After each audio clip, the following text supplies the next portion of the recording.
Okay. Bisakah Anda melihat layar saya? Okay. Good. Great. All right. So I hope you still remember HKKI 6 tahun yang lalu di Makassar, where I am so lucky that I got to meet all of you. Look at how happy we are, right? Back then, when we could travel. Thank you once again for your invitation for this year's conference, and sangat senang melihat Anda semua lagi ya. So the title of my presentation is Quality, Speed and Cost in Laboratory Medicine, 1990-2020. Okay, I'll speak a little bit of Indonesia just to practice my bahasa. Okay. Now, I would like to begin my session with a short 30-second video.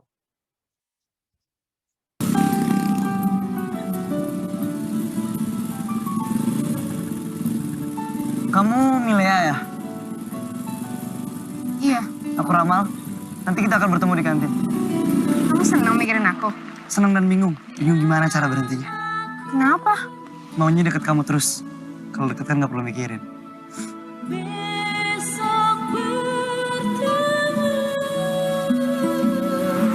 Okay, I'm sure I don't have to introduce more about this movie, Dilan 1990. But what has this movie got to do with my topic today? Okay, oops. Would you agree with me if I say everything in this world can be associated with quality, speed, and cost? Well, let me prove it to you with Dilan 1990. Okay.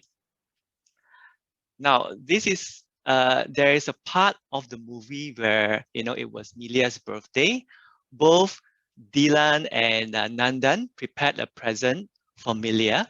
Now, can you remember what presents did Milia receive from Nandan and Dilan? Okay. Milia mendapatkan boneka teddy bear yang sangat besar dari Nandan ya. Nandan adalah teman sekelas Milia yang menyimpan rasa suka kepadanya. What about Dilan? Dilan, always so special, gave her a crossword puzzle, teka-teki silang.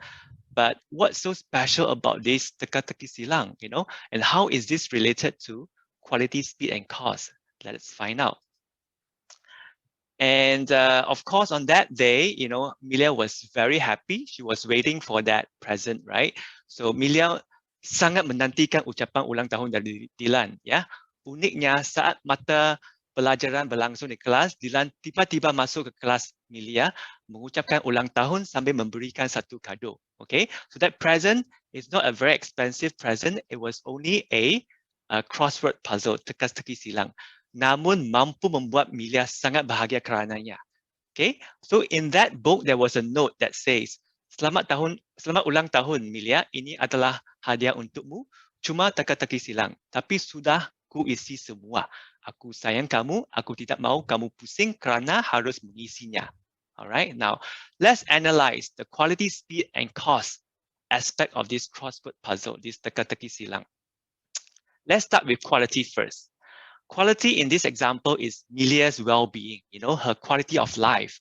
Of course, Dilan doesn't want Milia to crack her head, to complete the puzzle. So Dilan helped Milia to fill all the answers. Okay. Now let's go to speed. Speed is the time and effort. It took Dilan a lot of time and effort to complete the puzzle. Ya, sudah diisi semua teka-teki silang itu. And finally, cost. Now, if we compare the price between the teddy bear and the teka-teki silang in terms of dollar value, of course, the teddy bear is definitely higher. But if we consider the overall value, Dilan's gift is priceless because it made Milia extremely happy. Okay, so there you have it. I've proven that anything in this world can be associated with quality, speed, and cost. Even the movie Dilan 1990. Yeah. Okay, so here's the agenda of my topic today. I will be sharing 3 topics.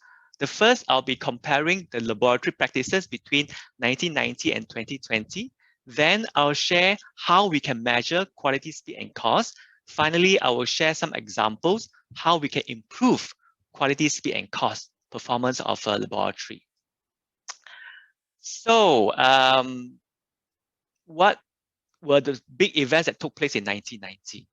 Okay, Well, we of course have that fall of Berlin Wall, where West and Germany finally reunited. Okay, and also in 1990 we have this Iraq-Kuwait war, yeah, where Iraq invaded Kuwait and occupied it for 7 months. And on a happier note, we have the top 3 box office movies: Ghost, Pretty Woman, and Home Alone. Yeah, I'm sure you've at least watched one of them before. In terms of technology, okay, cell phone Motorola Dynatec 8800 diluncurkan, ya, dan tentu saja ponsel 30 tahun yang lalu sangat berbeza dengan smartphone yang kita miliki sekarang. Okay, what about lab analyzers? Now, in 1990, Roche have like the Cobas Myra chemistry analyzer and the Cobas Core immunology analyzer. Okay, so there you have it, some of the major milestones in 1990. Now we move on to 2020. So what happened in 2020? COVID-19, of course, yeah.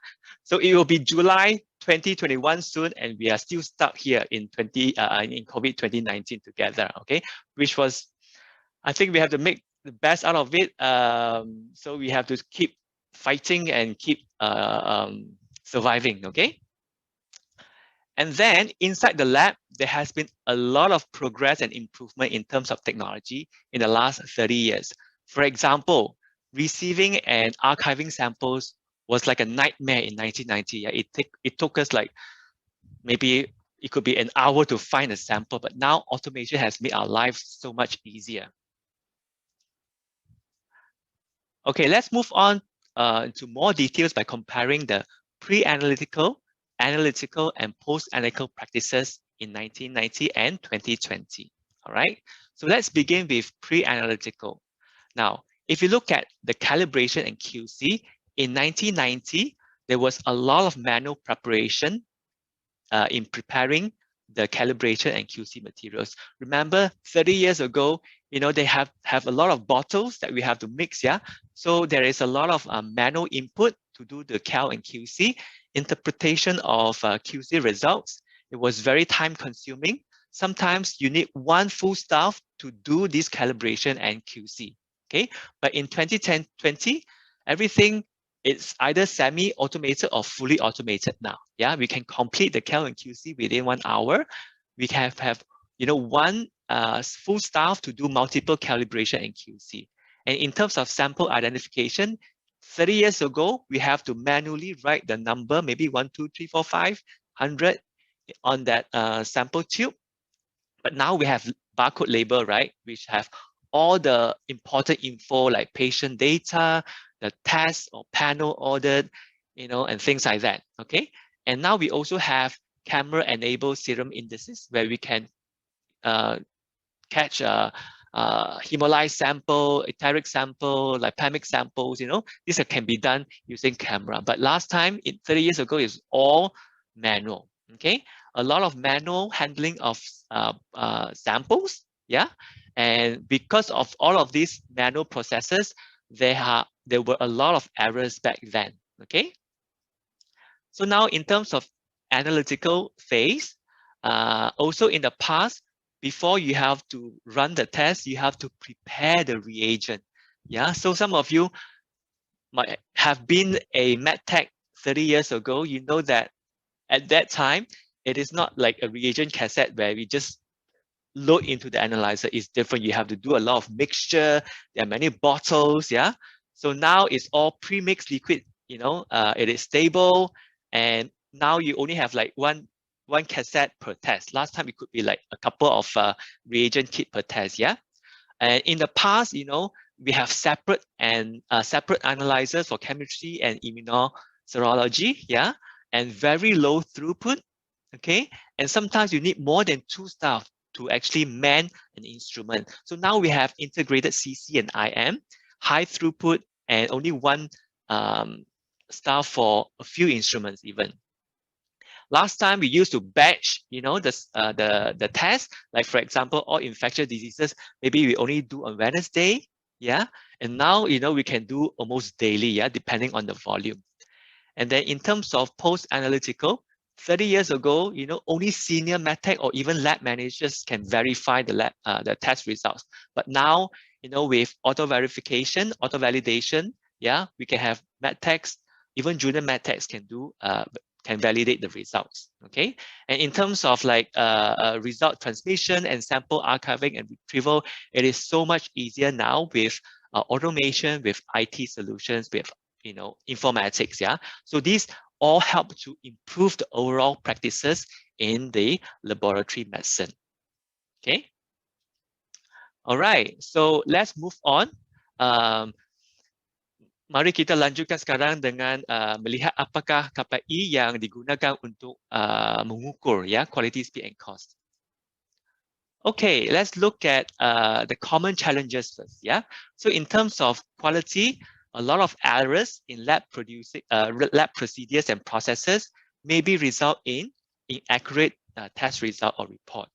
In terms of speed, there are a lot of complex processes and workflow, longer turnaround time, and in cost, maybe you don't utilize your resources good enough. Yeah, so resulting in lower productivity. And these are some of the common indicators that we use to measure quality, speed, and cost. For example, in quality, test result accuracy, the number of inaccurate or incomplete results you have, the accreditation status, lab turnaround time for speed, and staff productivity, like for example, samples per test per SFTE, workplace productivity, samples per test per meter square, or even instrument productivity. How many samples or tests can you perform per instrument? So these are some common KPIs that we can use. And how different it is, the performance of this quality, speed, and cost between 1990 and 2020. Yeah. So let's look at the difference. So in terms of quality, now it is less likely to have inaccurate results because we have a lot of our processes have improved a lot. The skills of our staff have improved a lot. The application of automation and informatics have improved a lot of reduced a lot of these potential errors. In the past, if you take a routine turnaround time, yeah, for chemistry, it often took half a day or 1 day to report a test result. But now it can be completed within 1 to 2 hours. And for immunology routine tests, 30 years ago, it could take up to 2 weeks, yeah, to report the result. Now we only need 2 to 3 hours. And in terms of staff productivity and instrument productivity, now 2020, I mentioned earlier, we only need 1 FTE per few instruments, and we can consolidate the chemistry and immunology instruments together. Okay. And here I would like to share with you some data from the 2019 Lab Insights Clinical Chemistry Lab Benchmarking data. This survey is launched in 2010 by Roche to allow labs in APAC to assess their performance in terms of quality, speed, and cost, and help them to identify areas for improvement and maintain that competitive advantage. Yeah. So for over 10 years, there are more than 3,500 laboratories from over 20 countries participated in this survey. Now, in this example on quality, we take ISO 15189 accreditation in Indonesia, for example. Okay.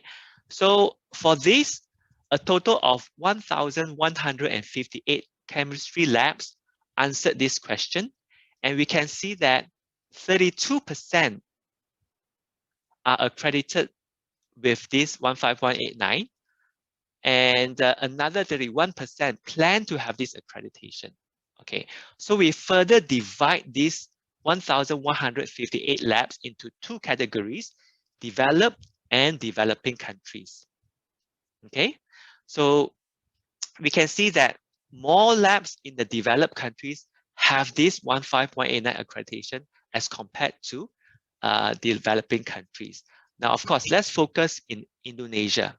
Okay, so out of the 80 labs that we surveyed, only 20% have ISO 15189 accreditation, lower than the rest of the developing countries, an average of 30.5%.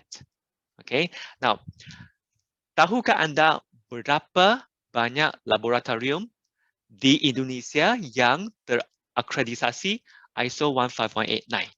Di mana kita dapat menemukan informasi ini. Okay.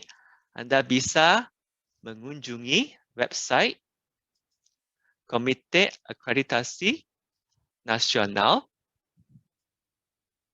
Okay.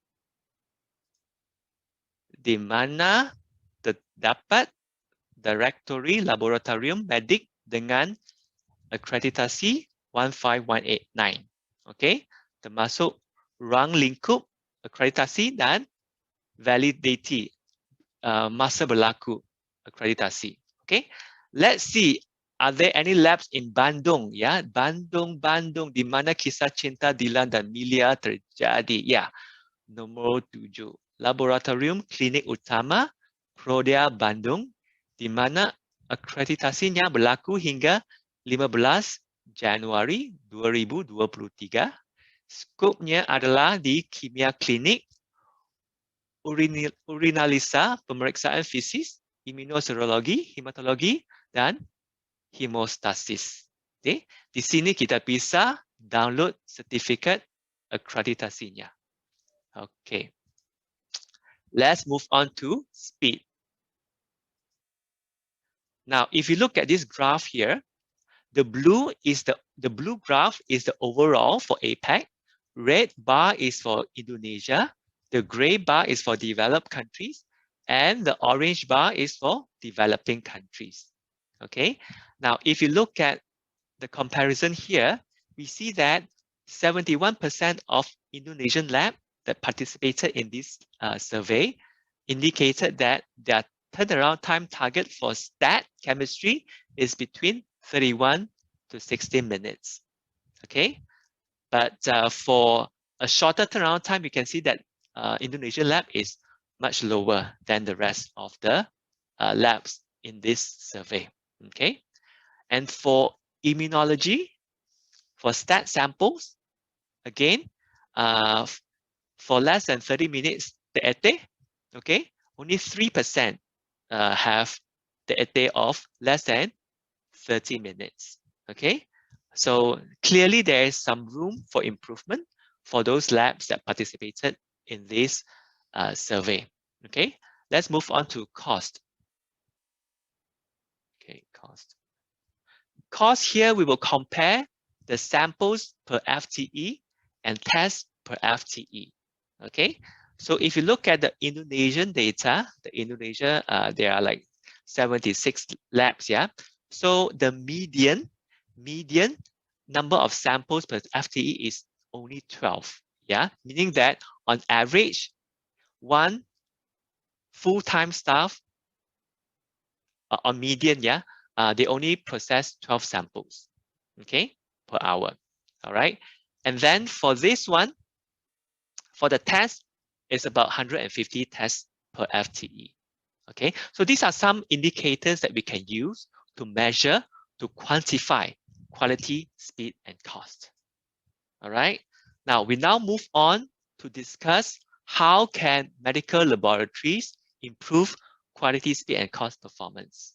Now, the first thing we have to do is to identify where are the errors, what are the inefficiencies, and how staff usually make mistakes.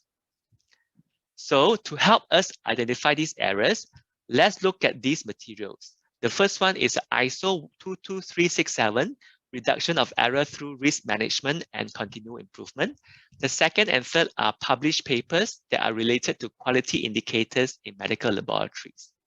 Now, all these materials group the errors into three main phases: pre-analytical, analytical, and post-analytical phase. Let's go to the ISO document first. Now, in this ISO standard, these are the errors identified. We have the pre-examination phase, which is another term that we can use for pre-analytical phase. Some of the common errors are incorrect patient identification, missing information, incorrect sample type and labeling. So these are very common, okay? And for examination phase, we have the discrepant QC result, yeah, equipment or reagent error. And for post-examination, we have incorrect result. ambiguous report that is, quite confusing, and things like that. So these are very common errors that we can find. Okay, let's move on to the next one. In this paper, apart from identifying, the types of errors, this paper also shows how we can quantify these errors in terms of percentages. For example, under the pre-analytical for hemolyzed samples, we can measure the percentage of samples with free hemoglobin of more than 0.5 gram per liter. And for post-analytical, we can have percentage of reports delivered outside the specified time, which is very common. Yeah, some labs have similar KPIs like percentage of tests reported inside the 95th percentile of the TAT target. These are common KPIs. In this next paper, there is even a more comprehensive list of 60 potential errors that can take place in the lab. Okay, so you can take reference of this list and do a data collection for, let's say, a week, where you can have your staff to count the number of times these errors actually happen. And then you can use the 80-20 rule, where you can just focus on the 20% of the errors, because these 20% of the errors would usually cause 80% of the issues we face in the laboratory. In these examples, there are like 60 errors, right? So 20% of 60 errors is 12. So if you just find the root cause of these 12 errors and, brainstorm with your lab, with your staff, how can we eliminate and reduce these errors, you can pretty much eliminate 80% of the issues that you face in the lab. Okay, which brings us to the next part, which is how to eliminate or reduce errors. Okay, now we can do that by adopting lean improvement and technology. Okay, now let's look at lean improvements first. We can do this by process redesign, 5S, visual management, and standard work. I'll share some live examples in the lab, yeah? So, but Dr. Sian will share more examples later. Now, in this process redesign, this lab actually re-engineer their lab processes, where only during peak hours, they will centrifuge all their stat samples in the sample collection area or the blood collection area, okay, before they send to the lab, so that, because they need the person to come and collect and send to the lab, right? So while waiting, they actually spin the sample first, all right? For 5S, this lab actually have a map of the cold room where they put all the reagent. So before entering the cold room, it's very cold. They know, oh, this reagent, or maybe I want to find the ALT reagent. I know it's on this side, on that shelf. Okay, so it actually reduces the time to search for this reagent. Okay, and then for visual management, so this lab actually have different color baskets. Okay, to, let's say the blue is for chemistry, the green is for immunology, the yellow is for urinalysis, and things like that. So it's easy to identify. The big baskets is for routine samples. The small baskets is for stat samples. Okay, and then for standard work, they actually have a guide, a step-by-step guide, to illustrate the incorrect sample type, so that the ward, the clinic will know what samples will not be accepted by the lab. Okay, and then for technology, okay, now technology can achieve many great things, but technology can also be expensive, okay, where you have to make big investments. So you have to make sure that the investment you make will bring the achievements that you want. So here are some examples of investment on technology that you can consider. Automation, we can automate the routine samples, all the manual processing steps, okay. For consolidation, we can consider, consolidate some of the tests into one single platform, so that you can do less QC, for example, on the instrument. You can have informatics. You can expedite the result reporting with IT enhancements, where you can establish auto-validation algorithm, yeah, so that we can auto-validate, some of the common test results, especially for chemistry tests.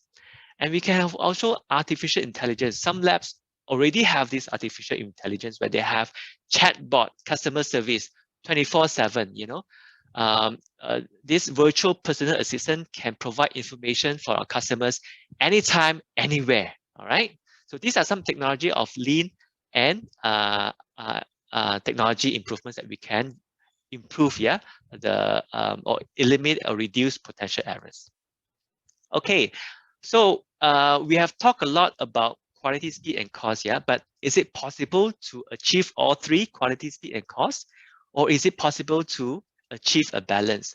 Let's look at this Venn diagram of good, fast, and cheap, which is equivalent to quality, speed, and cost. I once saw this sign in a restaurant that looked like this. It says there are three kinds of services. Okay, if you want good and cheap, it won't be fast. If you want fast and good, it won't be cheap.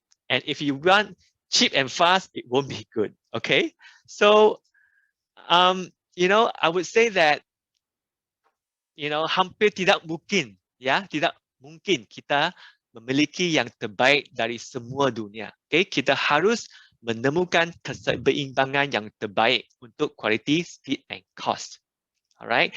So now, if you want to find out more how your lab compares with other labs in Indonesia in terms of quality, speed, and cost, you can go to this website. Okay, labinsights.com. I'll just show you. So here, you can participate in this survey, right? Here, survey and report, right? So there are different types of lab, chemistry, molecular, histopathology, all right? So you can take the survey and then they can give you a report instantly, comparing against APAC labs as well as Indonesia labs, okay? Where am I? Okay, so this is where you can benchmark against other labs in Indonesia to see how is your lab actually performing in terms of quality, speed, and cost. What are the areas that you can improve, okay, to achieve a good balance of quality, speed, and cost. All right. Now I want to end my session with this quote from Dylan 1990. Now, antara alasan yang membuat Dylan 1990 terlaku di Indonesia adalah kata-kata cinta dari Dylan untuk Milia yang bisa bikin penonton senyum-senyum sendiri. Saya ingin mengakhiri sesi saya dengan kutipan ini. Tenang saja, perpisahan tak menyedihkan. Yang menyedihkan adalah bila habis itu saling lupa. Jadi saya harap kamu semua akan mengingat saya karena saya tidak akan melupakan Anda semua. Terima kasih. Thank you, Mr. Chin, for the very interesting presentation. And I think the audience will have a lot of questions for you, hopefully. Okay. So I'm going to introduce our next speaker, and I can say that I'm very proud to introduce Dr. Tjan, which is one of the most prominent clinical pathologists in Indonesia, and she's also one of the most well-known figure in the clinical laboratory quality. She is currently the chairwoman of the IACC and the director of the clinical laboratory installation of Premier Jatinegara Hospital. She is a clinical pathologist in Western Indo Laboratory, and also serves in the Central Committee of the Indonesian Society of Clinical Pathology and also the Indonesian National External Quality Assessment Scheme. She is one of the most famous ISO 15189 lead assessor of the Indonesian National Accreditation Committee. So every lab who has been accredited will know her name. And she will present her expertise on the topic of the focus on quality management to improve productivity. Dr. Sian, the time is yours. You have 35 minutes. Thank you, Dr. Liana, for your kind introduction. I would like to share my screen.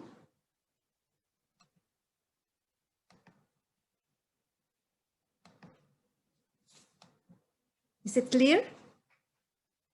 Yes, after we have heard the very interesting and thoroughly presentation of a Six Sigma and Lean Master, black belt master, I think, Daniel, yeah? I think I have an easy job now to explain my topics. My topics today is focus on quality and increased productivity. Laboratory medicine worldwide faces growth of demand both in volume and complexity. Number of tests are rising, but revenue and budget are not increased. This increasing workload is accompanied with demand for increasing fast result, productivity, efficiency, and less error. Studies estimated that inefficient practice within a hospital incur around 13 to 20% of additional costs. So what's our challenge? Our challenge is how to effective and efficient production of accurate and timely lab result. Because now they don't want only accurate, but they want also timely lab result. As we all know, lab process is a multi-step process.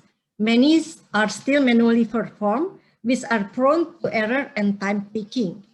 So first, it is therefore essential to lean the process, and every process we will have to make it a Six Sigma quality and do process engineering with automation if necessary to increase quality and improve productivity.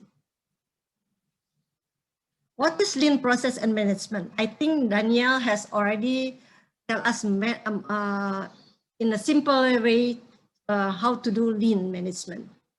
It is a Toyota way focuses on eliminating inconsistency, overburdening steps and waste. It is already applied in 1990, but the result in healthcare service not yet, especially in Indonesia, is not yet seen. Lean focus on eliminating inconsistency, overburdening step and waste. It is frequently combined with Six Sigma and 5S, where 5S culture is the foundation and Sigma metric is used to monitor and target the quality. This starts with maximizing value first, and also then eliminating waste and enhancing productivity. There are 5 steps in Lean. First, you have to identify and create product service that add value to customer. So it means you have to know your customer, know whatever they need. And then next, you have to identify what is the value added steps and the non-value added step or the unnecessary step. We add the value added step, but we eliminate the non-value added unnecessary step. Sometimes there is non-value added step, but necessary, such as if we have to follow the regulation. That's we have to minimize. And then we have to create an efficient flow from the value added step. So there is no bottleneck and there is no delay. Produce only whatever needed so that no resources is wasted, whether logistic, manpower, space, or else. Always evaluate and improve with quality tools such as define, measure, analyze, improve, and control, or Six Sigma. Encouraging staff involvement in your lean step, because it's very important for the success of the lean step. What is value in lean? In lean, value is product or service that your customer is willing to pay or what your customer needs. And waste can be time, can be resources, and can be cost, such as delay or waiting, not utilizing resources capability. unnecessary transportation or motion, unnecessary inventory, overproduction, or defects. So we have to have a wrong result. There is a lot of cost with the wrong result, or extra processing like repeat or rerun. Yeah, having an overproduction is not okay because it means we have to waste a lot of resources. 5S is frequently combined with Lean. 5S built a good culture for the lab to support the success of implementing Lean. It consists of sort. It means you have to eliminate all the unneeded tools or supplies. Yeah, and then you have to straighten all the needed tools or supply. Organize your material, tools, and document. Shine, keep the work area clean, so it's easy for you to look for your tools and document. And create rules. Standardize everything. So there is no unstandardized or mistake will happen. And don't forget to sustain. So everybody should respect the rules and should monitor and review. Monitoring and review is very important because otherwise the rules will be only rules. Actually, in Indonesia, we also have the kind of 5S, which we said 5R, ringkas, rapi, resik, rawat, dan rajin. Studies found that implementation of Lean in laboratory medicine improved waiting time, turnaround time, also reduce medical error and increase productivity. But we have to be careful with the factors that can cause our Lean program fail. According to the systematic review, they said that things that can cause our Lean program fail are lack of top management attitude, commitment, and involvement, lack of training and education of our staff, so their awareness is low, poor Lean Six Sigma project selection and prioritization. That's why Daniel said we have to know our problems and we have to make a risk management. After we have a Lean process, of course, we want to have a good quality of all of our process. Sigma metric is a tools to monitor and our quality. It was first introduced by Motorola and only applied in healthcare industry in year 2000. Sigma metric allow the laboratory to measure post-analytical quality, but also analytical quality quantitatively. What is Six Sigma quality means? It means that less than 4 errors per million process. And in analytical phase, it means Six Sigma quality means our bias plus 6 standard deviation or 6 CV is less than total error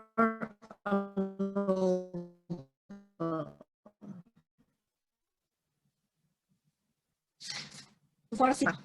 It means have around 6,000 to 60,000, 70,000 errors per million process. That's not a good quality for laboratory quality. Yeah. Why? Because we see here we have only small error budget when with the variation in our daily activity, variation in QC, variation in the staff.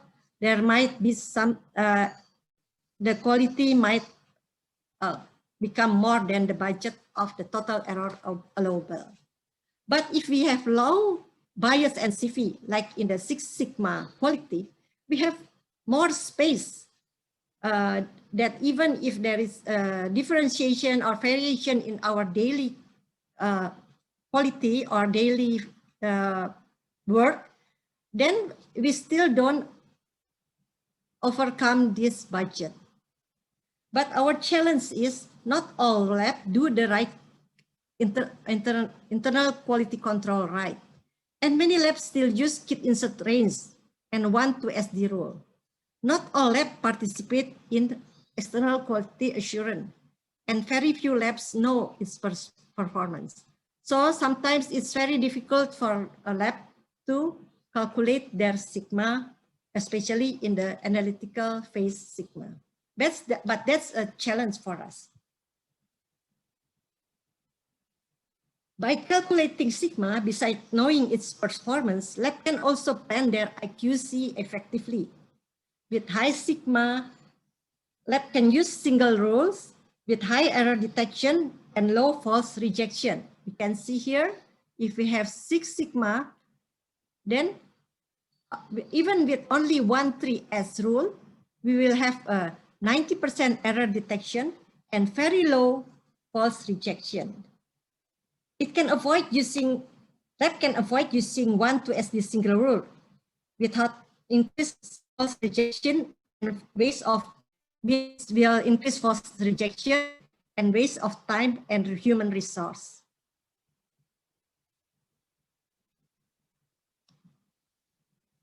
Higher sigma method needs less frequency of running IQC and also can help in multi-state lab IQC plan with higher error detection rules to start up a QC and low false rejection rules for monitoring. So if you have a 4 sigma method, then you can start your QC with the multi-rules QC with a 4 concentration, with run size of 200, with high error detection, and then you can monitor with just 2 concentration, with simpler rules, with 3 rules, but you have a lower run size, such as 40, every 40 you run your QC. But of course, the error detection will be lower. This is a QC plan where you can decrease your material for monitoring QC and still have a good control of your performance. Sigma also can help lab with staffing strategy, because with high sigma, it means that the method is very stable and less IQC is needed. So we can just use the more experienced staff in the more manual method where the error may be higher. And also can use the more skilled staff in the more complex tests. So this is the resume with sigma metric. You can have, you can pursue to have a 6 sigma quality, which will have less error, less repeat, increased error detection and decreased false rejection, less IQC reagent, and better staff management. And hence it will cause cost efficiency and also increase productivity. What about automation? Automation is a control operation of apparatus using mechanical or electronic device that take place the human labor, where usually is prone to error and time taking. In laboratory, it can be applied to improve productivity and eliminate human error in all the laboratory process, like Daniel said. The important thing is we know which one of the process need automation, because we know automation, even though it's very cool, it can improve productivity, but it has a cost. And if you decide the wrong automation, it can cause bottleneck. It can cause many other things, other risks. Like Daniel said, in the pre-analytical phase, we can have the labeling instrument, robotic system, or pneumatic tube. We can also automate our analytical system with modular, task-targeted automation. And we can automate our validation process with auto-validation or auto-verification. And we can combine all of them in total lab automation. Identification error is one of the major errors in pre-analytical phase, consisting wrong patient ID, mislabel, wrong tube label, wrong labeling, or no identification. Simudik et al. Found that patient identification error was 16% more frequent in emergency and outpatient departments, especially now in COVID and in COVID pandemic. Palestine et al. Also found that error involving 120 clinical laboratories in 120 clinical laboratory found that up to 56% of identification errors were primary specimen label error. So automation in labeling can help in improving, reduce the medical error, and also improve your productivity.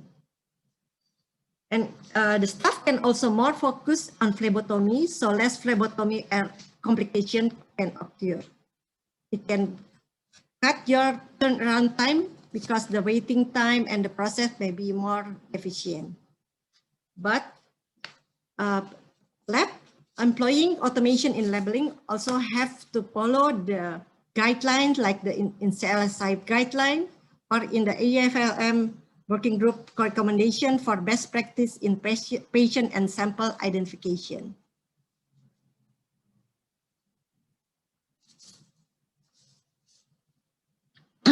Review by Saninoto, Pebani, and Ambruster found that total laboratory automation increased turnaround time, productivity, test complexity also can be handled more easily, and also decreased cost. There is a decreased cost both in labor, reagent, and more lean process. But total lab automation has also some challenge and risks, yeah, even though it can overcome many things. Yeah. Labs should study the need, the challenge, and the cost effectively and carefully. Experience from the experts implementing automation in their facility found that challenges such as need space and specific infrastructure, increased heat, noise, and vibration, increased cost for supplies, increased risk of downtimes, and bottleneck of flow because the wrong selection of automation, or dependency on automation and single vendor, or deterioration of staff skill because of the automation is a challenge. We have to have a solution or have a contingency plan when we are selecting for the automation. Even though it have a lower cost at the long term, but in the short term, usually the cost for the automation is higher. So it is it's very important if you consider when choosing automation. There are some guideline or some recommendation in the selecting and implementation automation that we have to evaluate the requirement and possibility. We have to evaluate our burden, process, infrastructure, and cost effectiveness of the automation. We have to do the workflow mapping. It is said that 80% should be able to overcome by automation, otherwise the efficiency won't be so good. Like Daniel said, we have to have the measure the baseline metric. We have to have our baseline indicators of our quality at the moment, so we can measure the effectiveness and the benefit of post-automation afterward. We have also to prioritize our automation. Which automation we need most to overcome our problem. And when we select, we have to have a list of vendors. Also visit lab with automation, so we know the benefit and the risk. And we have to evaluate their proposal according to our lab need. And it doesn't stop that way. After implementation, we have to also to validate and evaluate to have the good benefit of automation, so that it can achieve the expected target. The last result verification is a manual, time-taking process that needs well-trained staff and frequently is the bottleneck of lab process. We have automation in the analytic phase, and then validation is very long, or that's the bottleneck usually. So auto-verification is a process using computer-based rules for automatically verifying test results based on predetermined set of rules established by the laboratory. It is very unique to each laboratory. It can increase productivity and allow laboratory staff to focus attention to the result that require manual review, to the result that require the complex result that need more focus. And by then we can reduce reporting error. Building an auto-verification program in a laboratory is not that easy. Before building an auto-verification program, laboratories should make its own algorithm and rules based on quality information from its process. So we have to know quality information from its process, from pre-analytic to the analytic. We have to combine patient identification, clinical information, internal quality controls. We have to link the instruments error flags, and we have to know the reagent analytical performance, such as linearity, analytical measuring range. We have to input our reference range, age-related reference range. We have also to link our repeat result or reflex testing result. The critical results should be also defined, and also inconsistent results should be defined in the algorithm. We have to make the definition for our delta check and also reference change value. Also, combination with other related parameter results can be put in the algorithm and rules. And also result of expert review. So we have to define first what should be reviewed by the expert and how it can be put in the algorithm and rules. And the algorithm and rules should always be verified before use and reviewed periodically. So no wrong result is auto-verified. And it is so that's my topic for today. That's laboratory process is a multi-step labor-extensive process. To produce quality result in time, laboratory should lean the process, develop a good 5S culture, and using 6 Sigma as target and to monitor quality. Automation should be considered to overcome sample overload, bottleneck, and human errors.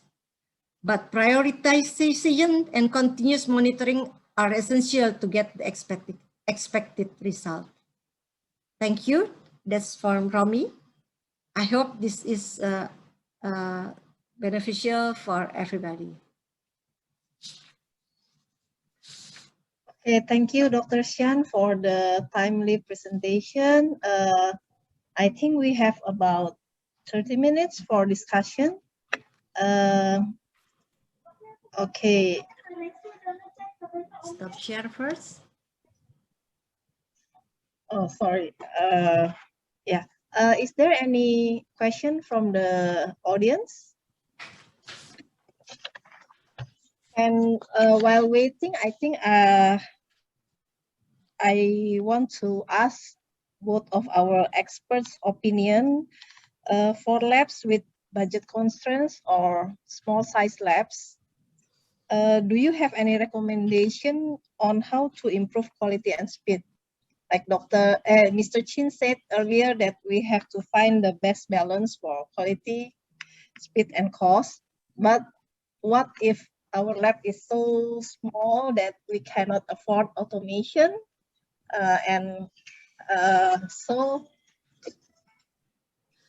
What is your recommendation? Thank you. Okay, so maybe I start first. Yeah. Okay. So I personally, before I joined Roche, I was working in the hospital in Singapore, the National University Hospital in Singapore. So I was in the department called the quality improvement or the lean improvement department. Okay, where we help all the different departments of the hospitals like the A&E, the inpatient ward, the clinic, the labs, right? To improve their processes. Okay, and a lot of times, the hospital doesn't have budget for all the departments, right? So this is where constraint is a big concern, even for a hospital like National University Singapore. Okay, so for cases like that, we really have to go back to the basics. Yeah. First of all, like what I have shared earlier, form a small team within that. It can be the lab, it can be the clinic, it can be the department. Okay, form a small team of continuous improvement project. Work on something simple first. Okay, like what Dr. Sian mentioned, right? 5S is something very simple and very visual. Okay, once you make improvement, it is very obvious before and after. Okay, so this is something that will encourage more improvements from this group. Yeah. So then you have to look into what are the errors, that lab has. Yeah, the common errors, because the first thing to make improvement is to identify where are the areas for improvement. Okay, and so this is where, first of all, identify these errors. Okay, and then think of, nowadays people are very creative. Okay, you can see from Facebook, from Instagram, especially those young people. Yeah, you have a lot of young lab staff in your lab.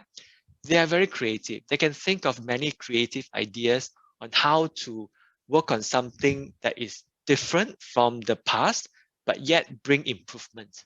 Okay, so we have to tap on the creativity of this young group of people, of staff, where they can bring the ideas. And then, of course, you have to have a more experienced group of staff to manage that reality and expectation. Okay, so a lot of times, everyone can just invest on automation, right? I mean, it's no brainer, but do you have the cost or not in the first place? Do you have budget constraint? So I'm sure these are all real challenges that you have to face, right? So I think we have to go back to basics. Yeah, understand where are the areas for improvement. Use simple methodology, like what Dr. Sian has shared earlier, 5S, yeah, pull concept, visual management, yeah. So identify ways. Okay, so these are common lean approaches that are very easy to follow. There are a lot of examples that we can find nowadays from YouTube, from Google. Yeah, you just search 5S in laboratorium medic, and then you have a lot of examples already. Okay, because every lab is different. You just have to have one idea. Okay, something like this, and then I can adapt that idea and apply to my own lab. Yeah. So this is I know it sounds easy, but it's really not that difficult. Yeah. as long as you have a dedicated team of people to work on it. Yeah. Dr. Sian? Okay, I think first you have to know the problems. Problem can easily be found by the complaint of the customer, by your survey, or by benchmarking your result in ICAS or in seeing the advertisement of other labs, whatever it is. So you know where to improve. And then you have to know how you have to risk management or to prioritize what problem you want to overcome first. Otherwise, it will be very frustrating overcoming every problem. Just prioritize first. And you have to measure what is your current quality. What is your current problem or quality? So when you have you have your programs and you involve your staff, when it has good result, you can measure, they will be very happy and they will be very eager to continue with other program. So involve your staff and measure the program. It's very important.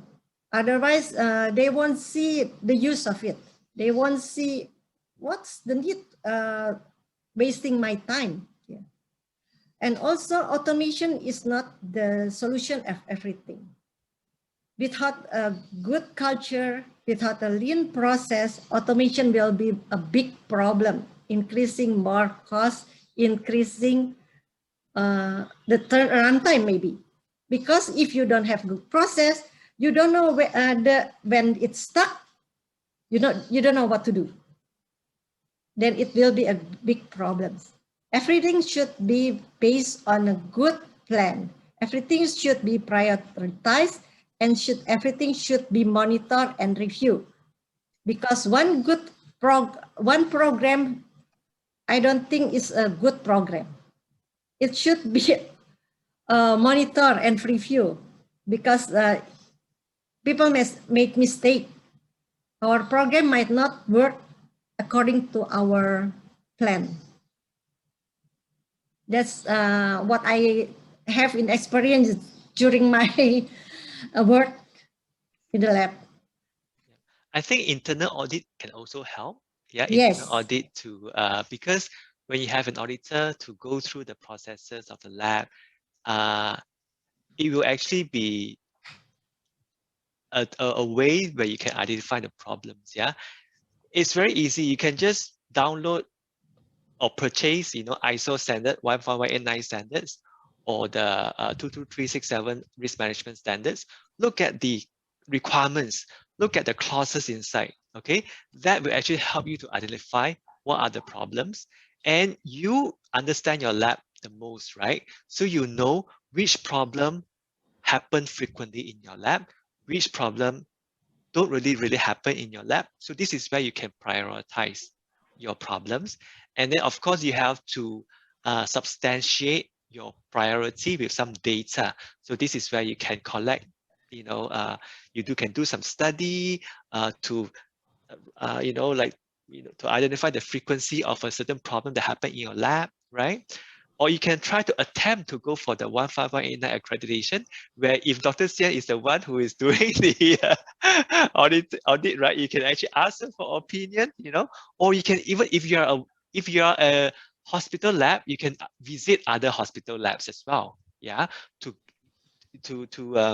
see how other hospital labs are doing, or you have friends in this industry, you can ask your friends who work in other labs, right?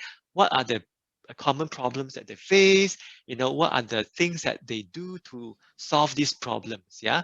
So I'm sure there are communities like this, in Indonesia, where you can exchange ideas, yeah, with people in your industry.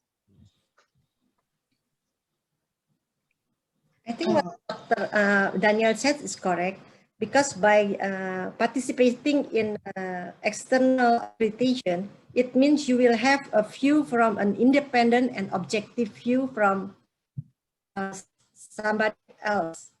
So they will see your and give you their opinion. That's a good start for making progress or making improvement. And usually if it's a non-compliance finding from the assessor, not only the staff will follow, but also the top management.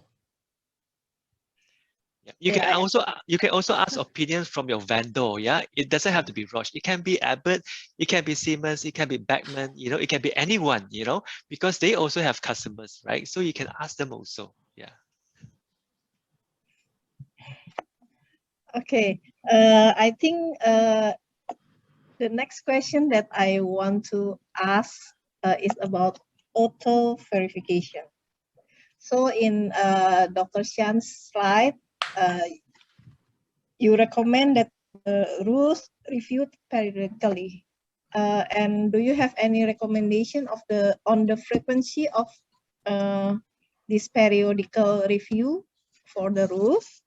And how about auto verification for essays which performance is below 3 sigma? Okay, when you want to do auto verification, you have to make sure that you can have data from every step of the process, because it will be involved in the algorithm and rules. So if you have bad sigma, that it means that some other rules should be added to overcome the mistake that can happen in the auto verification. And you have to make sure that the rules cover up the instability of the method, etc. But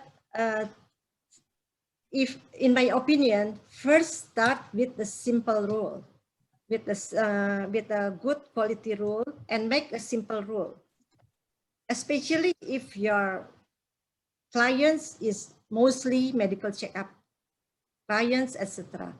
Because by having just simple rule, you can already auto-verify many of your results, and it will help the staff who work in the validation.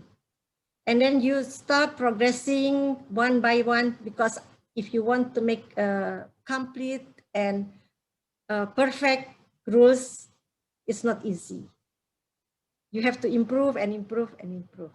Start with an easy one, with an easy essay, like clinical chemistry maybe, or hematology, and then start with the other essay that's more complex, more biological variation, more disease-related, etc. And it's also important to identify which simple tests that have high volume. Yeah. Yes. Because high volume and easy tests. So these are the things that you have to, these are the tests that you should focus first. You should start first. Okay, I think this is a personal question because I work in a cancer hospital. So we have a lot of very abnormal results. Do you recommend that we also use auto verification for settings like specialized hospital? Just for instance, in hemodialysis, it means that all of the result will be abnormal. But in hemodialysis, maybe you can make the auto verification. I don't have experience in cancer hospital, but because they have a pattern for the patient. By the pattern, you make your delta value, reference range change, reference value change, etc. And what the variation, if there is a critical result and variation of result, instability of result, it can be incorporated in the auto verification rules. But in cancer patient, maybe some result can be auto verified, especially the one that can for the monitoring, I think. Maybe also for full blood count, because some, before you go for your the chemotherapy, right? They have to take some full blood count tests, right? So those definitely can be auto verified. Yeah. I'm just thinking. Okay, and we have a question from the audience from Ms. Ang Mei Yen. Her question is, how is 6S implemented in a microbiology lab? As I understand that it's more for chemistry. I think both of our speakers can share their expertise on this. Six Sigma in microbiological lab. At present, since biological lab result usually is not a quantitative result, but more a qualitative result, then it's rather difficult to use the Six Sigma, measuring Six Sigma in it. And as we know, in microbiology, the result is yes or no. Yes or no, whether it's there or not there. Then it's rather difficult to count the Six Sigma. But we can have something like this in microbiology, such as if we want to monitor the contamination of the normal flora, then maybe we can count it as sigma. How many contamination happen in certain number of tests? How many wrong tube filling, blood culture tube filling in certain number of tests? You can count Six Sigma in that as an indicator also. But for the analytical phase, it's rather difficult. I don't know. I haven't known anything for the analytical phase. But for the pre-analytical and for the post-analytical, yes, maybe it can be applied. Yep. So like what Dr. Sian mentioned, right, the pre-analytical phase can definitely use Six Sigma to measure certain indicator, right? Like for example, because Six Sigma is just a number, right? Anything can be represented by Six Sigma, okay? As long as you have a defect. Six Sigma means that you have 6 million defect per 6 defect per million opportunities, right? Meaning that out of like 1 million times you do something, you have 6 defects, means you have a 6 Sigma performance, okay? So let's say, for example, you can measure the number of culture that you make, for example, okay? Out of one, there's an app on iPhone, on Android phone, you can easily calculate Six Sigma, yeah? So let's say, for example, out of like, maybe you do a test of like, let's say for last week, okay, 1 week, I processed 20,000 cultures, for example, okay? How many was done wrong? Let's say, for example, 2, okay?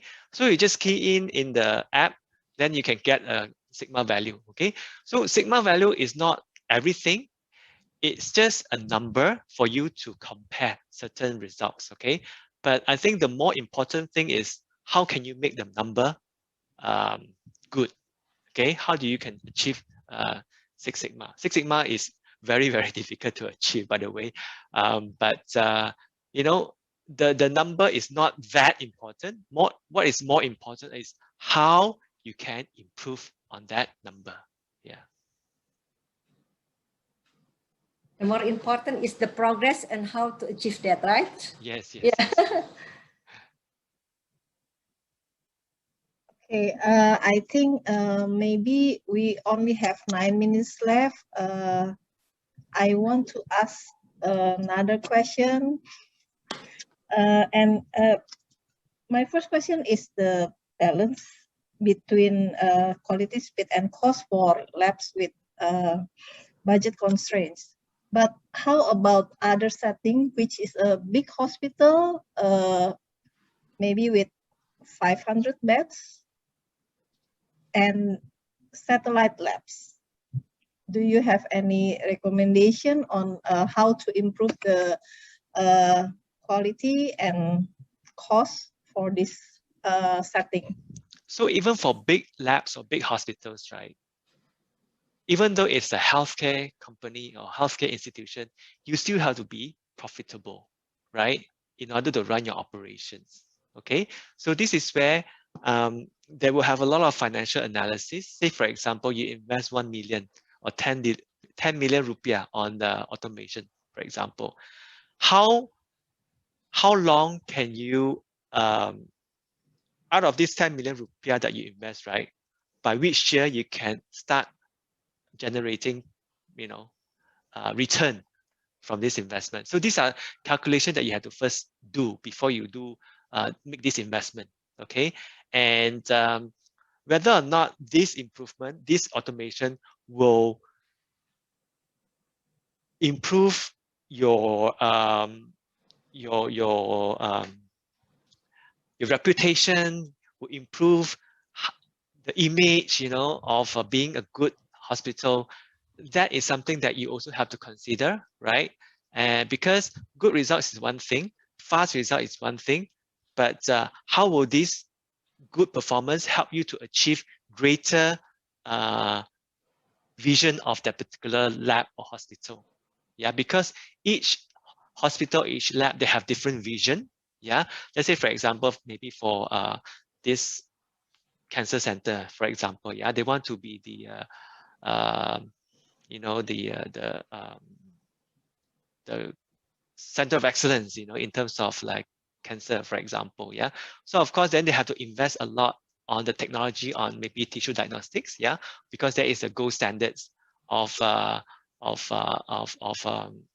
cancer diagnosis, yeah. And even for tissue diagnostic, they have like a lot of like automation as well. Okay, so it really is, you have to go back to the vision of your hospital and what is the goals of the hospital in the next 5 years, for example, okay, in order to have that kind of priority on where to invest and what results you want to achieve. Yeah. I think I agree with Daniel. Yeah, the plan and the cost effectiveness should be calculated before doing that. Sometimes hospital image and branding is something to consider also in some depth. Maybe get the finance manager to help you do this, or the procurement, team to help you do this. Yeah, I'm sure they are very good at numbers. You can start one by one. First, the pre-analytical maybe, or the analytical first, and then afterwards combine. But maybe planning from the early, planning for a longer future is good, because when you plan today for one automation, maybe in the pre-analytical or in the analytical, you have to think whether they can be connected to each other after 5 years or 6 years, when you get more patient or your testing maybe become more complex, whether all can be interlinked together. And also you have to look at your current performance, right? Let's say, for example, you're already achieving, let's say, for example, your turnaround target is 60 minutes, for example. Currently, you're already achieving 98%, meeting this 60-minute turnaround time target. Do you need to improve another 1%? Do you need to improve another 2% to make it 100%? Is it something very, very important? It is something that is very critical?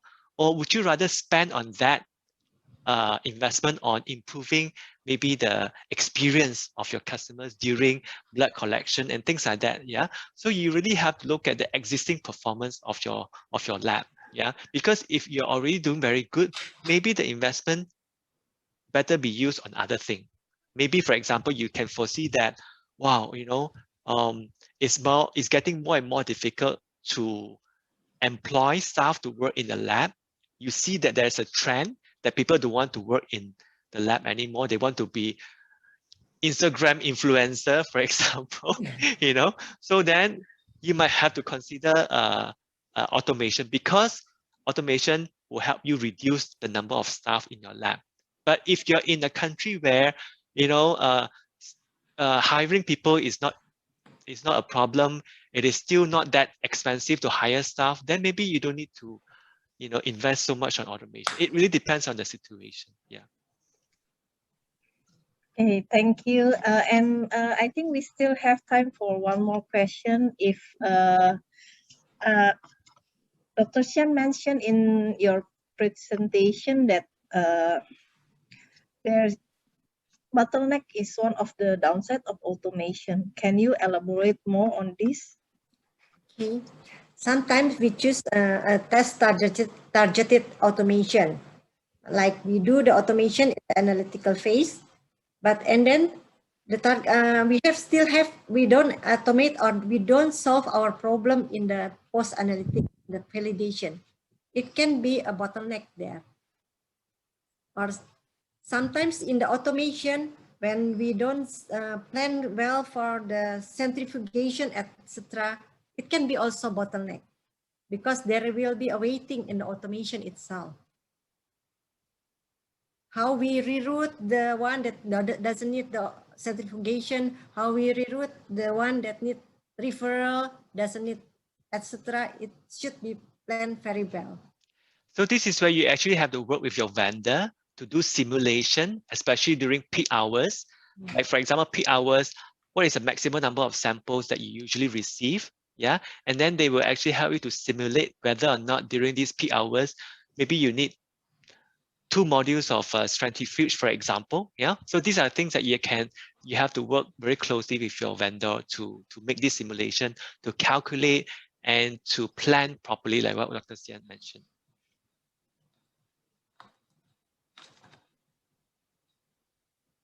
Thank you, Dr. Sian and Mr. Chin. So maybe I can summarize the take-home message that from what we learned today, we need to find the best balance between quality, speed, and cost. And we have many tools to help us to achieve that. We have automation, auto-verification, also implementation of Lean management and Six Sigma. I think that's all from me, and I hand this back to the MC. Thank you.